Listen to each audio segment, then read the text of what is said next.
Though often criticized for being formulaic, games regularly push the boundaries of acceptability, like all art forms. This doesn't always pan out well, and inclusions in games and sometimes entire games themselves end up becoming newsworthy and often for wrong reasons. Let's look over some. Hey guys, ArcadeCloud here, and today we're counting down our top 10 most controversial moments in gaming.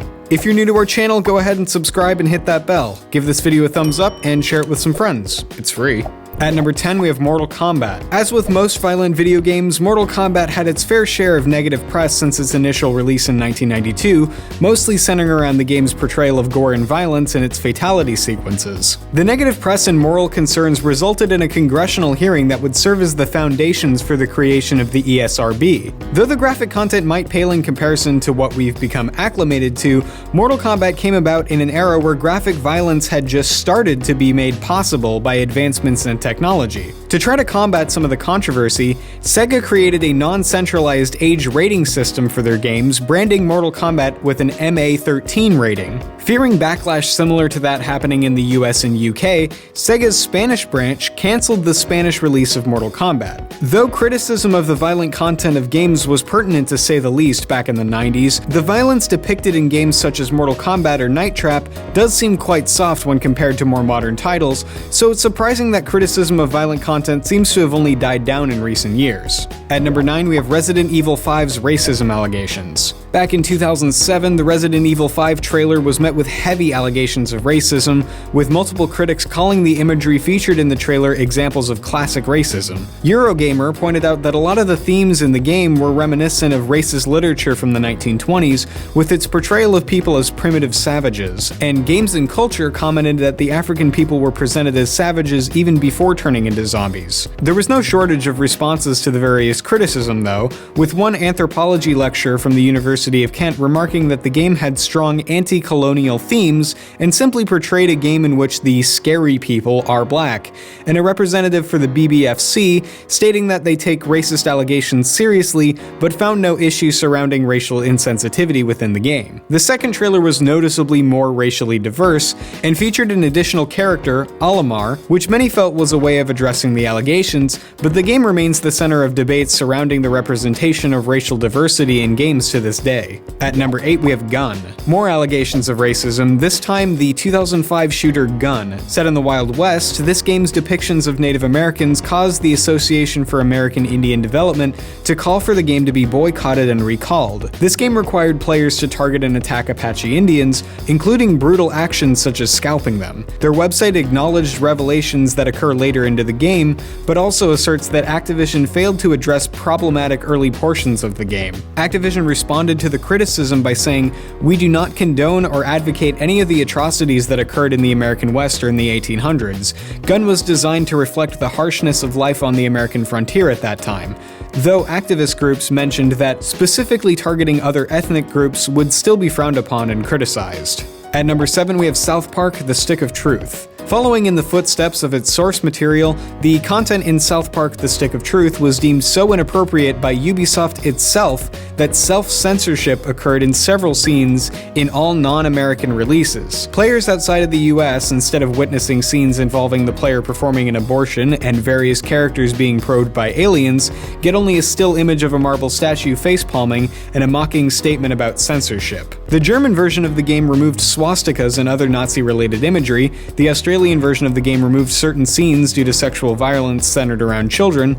Both Trey Parker and Matt Stone were vocally disgusted by the international censorship of their game, although Stone mentioned the benefits of being able to mock censorship in a meta way. At number 6, we have Bioshock. The first entry in 2K Games' critically acclaimed series, Bioshock's setting of an isolated underwater city in disarray due to DNA-altering drugs is a great basis for a gory first-person shooter. In order for the player character to become stronger, they require Adam, a substance carried by young girls called Little Sisters. Players have the option to harvest Little Sisters, which gives them a lot of Adam, but they must kill them in the process. The game's universe somewhat defends this, given its dilapidated setting and the supernatural nature of the Little little sisters, but the violent imagery is jarring regardless of context. An article from the Boston Patriot Ledger drew attention to the scene in the game, which featured an interview with a psychology professor who mentioned that young people who play violent video games had lower feelings of empathy and stronger pro-violence attitudes. Sentiments such as these were met with some pretty widespread pushback from gamers looking to defend scenes for reasons of artistic vision or even just fun, unsurprisingly, but this one is one of the more interesting additions to the list. At number 5, we have Tomb Raider from 2013. A somewhat far cry from the definitive series it rebooted, the 2013 Tomb Raider portrayed a grittier, harsher environment and a more helpless Lara Croft on a cult-infested island. One scene in particular sparked memorable controversy among journalists, in particular near the beginning of the game, where Lara's first attempt to escape from the cult results in a man discovering her, pulling her away from her hiding place and touching her inappropriately. Lara quickly escapes, but the suggestiveness and ambiguity of the scene was enough to spark a lot of confusion and distaste. That said, Carl Stewart and Daryl Gallagher, global brand editor and studio for Crystal Dynamics, respectively, assured that there was no sexual element to the scene and that sexual assault isn't a theme they wanted to highlight. These statements do contradict the statements that Ron Rosenberg, Central Dynamics executive producer, made to Kotaku, where he explicitly states, "She gets taken prisoner by scavengers on the island. They try to sexually harass her, and she's literally turned into a cornered animal." At number 4, we have Hatred. Unlike most of the games on this list, Destructive Creations' 2015 shoot-'em-up Hatred was deliberately designed to create controversy from the very beginning. The development team was outright stating its role as a reactionary title in response to the emergence of more narrative-focused and artistic games, with the player taking the role of a mass murderer-to-be, stomping around New York City with an arsenal of deadly weapons. Their intention is to kill as many people as possible. Despite the ruckus it caused in the gaming world, it received generally negative reviews, with critics branding it as boring and falling short in terms of entertainment. The content of the game ended up getting it removed from Steam Greenlight before being brought back with a personal apology from Gabe Newell. One critic from The Guardian mentioned that the game was targeted towards members of the gaming community who feel marginalized and threatened by game developers broadening their horizons to explore new themes. The critic continues by saying, "Hatred is not a rebellious game. It is an isometric third-person twin-stick shooter